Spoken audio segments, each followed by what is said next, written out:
মানেই ভালোবাসা। সত্যি কথা বলতে গ্রামের মতো সৌন্দর্য কোথাও নেই। আর গ্রামে ১ দিন থেকে ২ দিন বাজার না করলেও হয়ে যাবে। তো হ্যালো সবাই কেমন আছো? আমি বিউটি চলে আসলাম তোমাদের সাথে বকবক করতে নতুন একটা ভিডিও নিয়ে। তো আজকে চলে গেছিলাম মা আর আমি জমিতে। তো দেখো কত সুন্দর এখানে হচ্ছে মাসকলাইর ডাল। ১ম বার দেখছি আমাদের এই জমিতে হচ্ছে ১ম বার এখানে চাষ করেছে একজন।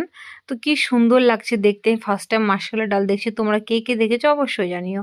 তো দেখো মাসকলাই ডালগুলো এখন কাঁচা আছে। যখন পাকবে অবশ্যই তোমাদের সাথে শেয়ার করব। তো এখানে হচ্ছে মাসকলাইর ডাল, অনেক রকমের সবজি আছে, অনেক রকমের শাক আছে। তো চলো আমার সাথে থাকো আর দেখতে থাকো। তো এখানে দেখো মাসকলাই ডালটা পোকা ধরে গেছে, জানি না এরকমই হয় কি না, আমি ফার্স্ট টাইম দেখছি, তোমরা অবশ্যই জানিও। তো এরকম সব এখনো পাকেনি, কাঁচা আছে। তারপরে চলে গেছিলাম আমরা বইতে শাক তুলতে।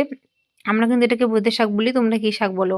এবার আমি আর মা শাক তুলছি, দেখো এখানে অনেকজন শাক তুলছে। এটা হচ্ছে তোমার এই কি বলে পেঁয়াজের জমি। তো এখান থেকে আমি শাক তুলছি, বৈদ্য শাক। আর এই যে হাতে তুলে কচি কচি শাক, বাজারে তো কিনতে পাওয়াই যায়, কিন্তু বাজারে এত সুন্দরভাবে তোমরা পাবা না।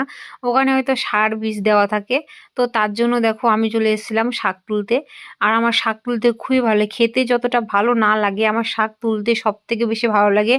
আর সবাই মিলে একসাথে জমিতে গিয়ে শাক তুলতে আলাদাই একটা মজা, বিকেলবেলা এরকম ঠান্ডার সময়। তো এই যে ঠান্ডার সিজনটা আমার অতটাও পছন্দ না, কিন্তু এই যে ঠান্ডার সময় আমার প্রিয় এই যে বৈঁতে শাক পাওয়া যায়, নানান রকমের শাকসবজি পাওয়া যায়। আর সবথেকে শাকসবজির মধ্যে আমার বৈঁতে শাকটা প্রিয়। সর্ষা শাকও ভালো লাগে, বৈঁতে শাকও ভালো লাগে। আর তারপর আমরা বৈঁতে শাক তোলার পরে চলে গেলাম সর্ষার জমিতে। আর শাক কি তুলবো, সর্ষার জমিটা দেখেই আমার মন ভরে যাচ্ছে। আর প্রত্যেকটা গাছ থেকে আমার একটা করে পাতা ভাঙছি, কারণ এখন যদি আমি ফুল হয়ে গেছে, এখন যদি আমি একটা গাছ থেকে বেশি করে পাতা তুলি তো গাছটা ক্ষতি হয়ে যাবে। ওর জন্য প্রত্যেকটা গাছ থেকে একটা বা দুটো করে পাতা তুলছি। তারপরে তো পাতা তোলার পরে এবার হচ্ছে এত সুন্দর লাগছে দেখতে, তোমাদের সাথেও শেয়ার করলাম। তো তারপরে সর্ষা পাতা তুলে এটাকে কি বলো তো, সর্ষা শাকটা বাজারেও কিনতে পাওয়া যায়, কিন্তু বাজারেরটা এক টেস্ট আর এটার এক টেস্ট। তো আমার ভিডিওটা তোমাদের কেমন লাগলো অবশ্যই জানিও। যদি ভালো লাগে লাইক কমেন্ট শেয়ার করে পাশে থাকো।